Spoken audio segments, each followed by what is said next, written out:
One of the great rivalries on every week one, it seems like, is Homestead and Huntington North. They don't like each other. No, they don't. They're not too far away, about 15 minutes or so down Highway 24. So what do you see in this one? Because Huntington North, an average season record-wise last year, and Homestead 5-5, very un-Homestead-like. These guys are champion at the bit to get back on the field and prove last year was just an aberration. For sure. I think we call it a rivalry, and it's a lot bigger rivalry in Huntington because they just love to beat Homestead, and they haven't done it in a while. Lost 8 straight, an average of 27 points per game. So this hasn't been much of a rivalry lately.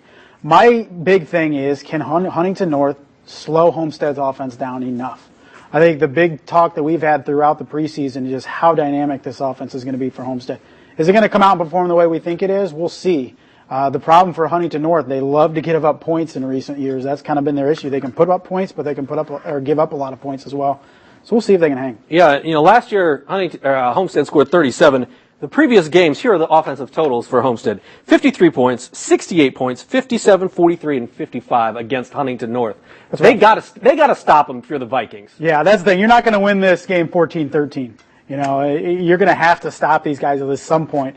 And when you have the ball, and this goes for the entire NHC against Homestead this year, when you get the ball, grind out drives. Take 6, 7, 8 minutes off the clock and make sure you score touchdowns. I'm interested to see Logan Ormsby hit Ben Skronik for a big touchdown pass early in the Snyder scrimmage. They got John Lark at receiver, who we know from the track season, speedy guy for Homestead on the outside. They got offensive players coming back.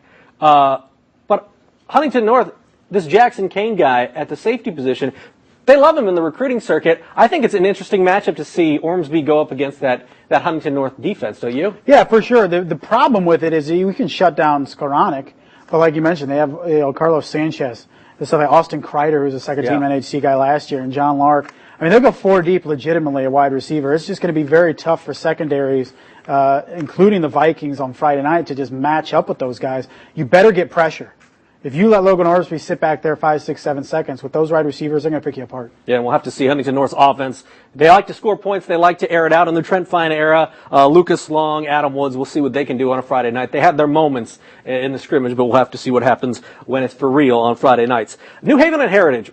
I think this is a really interesting matchup because Heritage, yes, an AC team, but they return a lot of skill position players back. New Haven, they graduated a lot of guys, but they just seem to crank them out, at least in the last 4 years under Coach Rowland. Yeah, you look at Heritage. You have Brenton Dawson at quarterback. You got Justin Hart running back, Nate Roop, Austin Conrad wide receiver. I mean, those are 4 legitimate playmakers for Heritage.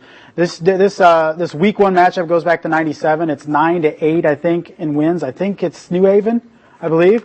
So I mean, it's even the last decade and a half. So a lot of questions, a lot of people talking about teams in the NHC other than New Haven, even if they're the defending champs. But with Vance Shear at quarterback, I mean, they can make some plays as well.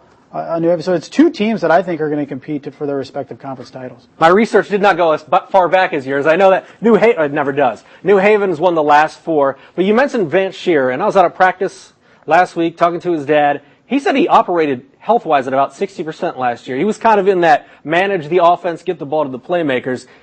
That offense is going to rely on him more this year, and he's going to be more athletic and hopefully more effective if you're Jim Rowland. And Nishan Jones, you mentioned him last week. Nishan Buddy Jones. He's only a sophomore. That kid is thick. I mean, he's about 5'8", 170 pounds. Coach Rowland said he reminds him of Tavon Hurst, which is always a good thing. And I think that's going to be interesting because New Haven scored 61 against Heritage last year. Does Heritage have the guys up front to make those stops against this New Haven offense? Yeah, for sure. And I like Travis Crow, too, New Haven wide receiver. A lot of people, it was Jordan Hogue and nobody else last year, they thought. Travis Crow put over 550 yards receiving last year, 40-some catches. He's going to step up into that number 1 receiver role, and I'm sure Shearer will look for him a lot. And don't forget about Adam Hoffer. You don't hassle the Hoff. That's right. Never hassle the Hoff. He could have a big year, too. For sure. Both at the linebacker position and also catching some footballs. The last matchup we're going to really discuss in depth, Norwell at Leo. Kind of like the Heritage game versus New Haven. This is an interesting matchup based on the personnel. What do you see in this game? This was an interesting game because last year Norwell comes into it. They had won 2 state sectional games the year before losing the sectional championship. A lot of seniors coming back, real excited.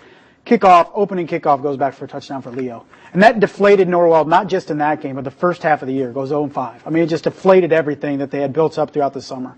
Now Norwell's coming back in. They have a lot of seniors again, talented group, fired up for this game. And they just want to make sure that doesn't happen again, where they come in and just lay an egg against Leo, and it just compounds week to week to week until all of a sudden they're 0-5. So that's huge. I think a difference in this game, though, is Leo the last couple of years has really had the size advantage up front for Norwell.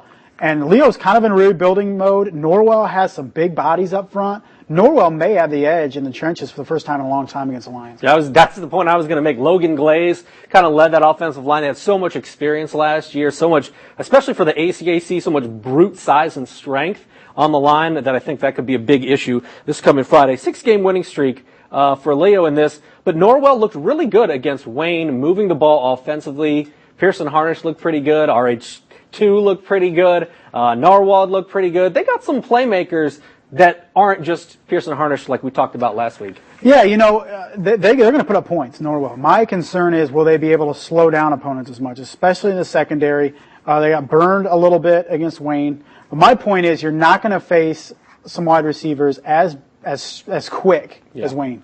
You've seen as quick as you're going to see. Okay, so if you can adapt to that, going against Leo, they're going to have solid wide receivers. They're not going to be as quick off the ball and off the snap as Wayne. So you've seen the quickest guys you're going to see, okay? So now you adjust and see what you can do.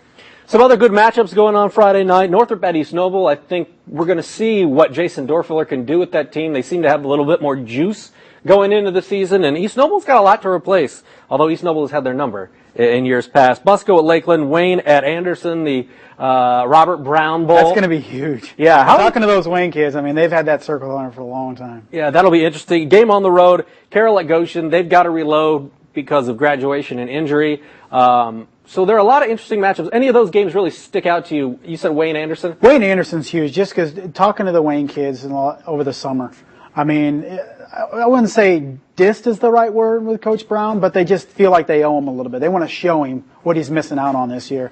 And it's one of those quirks of the schedule. Week 1, they play their former coach down in Anderson.